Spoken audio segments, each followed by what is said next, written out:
Dear students, today's class we shall prove one proposition related to irreducible elements.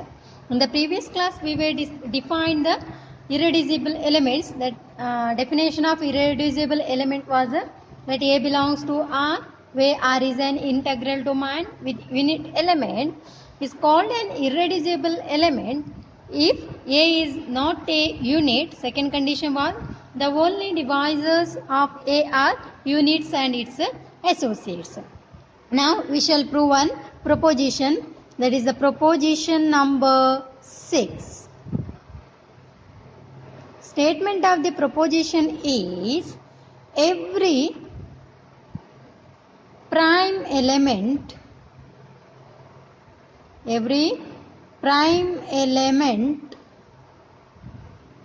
is irreducible.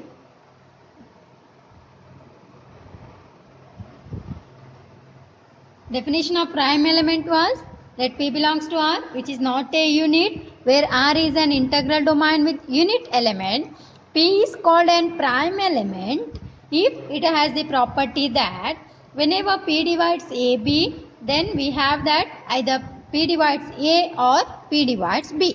What we have to prove now? That such elements, every prime element is irreducible, we have to prove. So for that now, I will choose now proof. Suppose P is a prime element. I will choose. Okay. Now I have to prove that P is irreducible. I have to prove. Now P is a prime and AB any divisor of P I will consider. Okay. I will choose P is a prime element and AB any divisor of P. So that now P can be written as P is equal to A into B. Is it? A is a divisor of P. A divides P. So P is equal to A into B now. So that we can write. Now I will write first P divides P itself. So that is equal to P divides A into B I can write. Okay. But what we know about the P? P is a prime element. So by using the definition of prime element, whenever P divides AB, then either P divides A or P divides B. So therefore we can write either P divides A or P divides B. Now I will consider the first case. If P divides A, I will consider, and also here observe that P is a prime element I took and A is any divisor of P I took. Okay. P divides A from this one now, and from here now A divides P. Since A divides P, we have that A is a associate of P. Is this P divides A as well as A divides P. So by using the previous propositions and definition of associates, we can say that A is associate of P. And what about the B now? A is an associate of P. At that time B has to be a unit and B is a unit element. Okay. When P divides A, I will consider, and also at the beginning only I took A is a divisor of P. So as P divides A and A divides P, A is an associate of P, we can say that. And we know that P is equal to A into B. A is an associate, so B has to be a unit element. Now I will consider the second case. If P divides B, and again by using that we can say that here B divides P.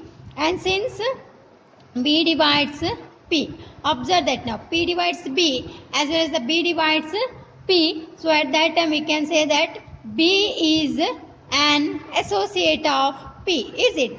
B is an associate of P. So at that time A is a unit element. A is a unit element. So therefore what it implies? The only divisors of P are now associates and its units. Only divisors of P are observed that associates as well as the units. So that satisfies the definition of irreducible element. Therefore, P is irreducible. P is irreducible. So in particular we can say that every prime element is irreducible. So that proves the proposition number 6. Next, move on to the next definition. Definition of GCD of two elements A and B. Okay. For that now I will choose let A belongs to R and B belongs to R, where this R is an integral domain with the unit. A and B are the elements of integral domain with the unit element. An element D in R is called greatest common divisor or GCD of A and B. Observe that A belongs to R, B belongs to R, where R is an integral domain with unit element.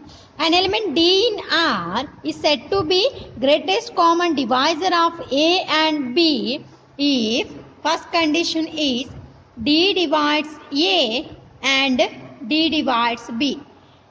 D divides A as well as the D divides B. Second condition is whenever another element D dash divides A and D dash divides B, then D dash must divides D. An element D is said to be a GCD or greatest common divisor of A and B if D has to be divides A as well as the B. Whenever another element D dash divides A and B, then that D dash must divide D. So that is the definition of greatest common divisor. Next, definition of relatively prime element. Okay, if A and B are two elements of R, if A comma B belongs to R, where R is an again same integral domain with unit element, then A and B are said to be relatively prime, are said to be relatively prime if their greatest common divisor, that is GCD, is a unit. Observe that here two elements of an integral domain with unit is said to be relatively prime if their greatest common divisor is a unit. Next, we shall prove one proposition that is related to again greatest common divisor GCD. So proposition number 7. The GCD of two elements, statement of the proposition, the GCD of two elements, if it exists, is unique up to units. See, the GCD of two elements, if it exists, is unique up to units. What we have to prove? GCD is unique, we have to prove. Proof. Let, suppose A and B, I will choose two elements that has two GCDs. Okay. Let D1 and D2 be two GCDs of A and B, I will consider. Let D1 and D2 be two GCDs of A and B.